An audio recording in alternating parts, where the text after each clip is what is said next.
বাংলাদেশ জামাত ইসলামী মাহে রমজানের আগমন শুভেচ্ছায় স্বাগতম মাহে রমজানের আগমন শুভেচ্ছায় স্বাগতম মাহে রমজানের আগমন রমজানের পবিত্রতা রক্ষা করতে হবে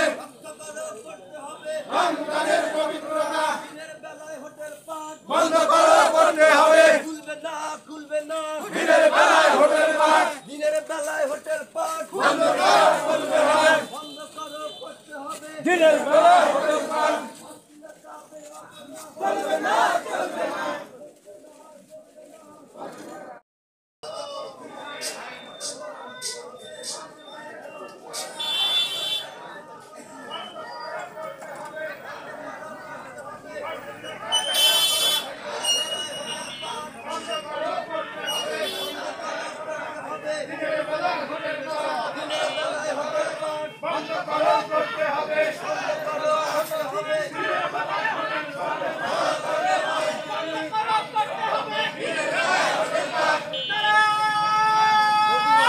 বকুল ভাই বকুল ভাই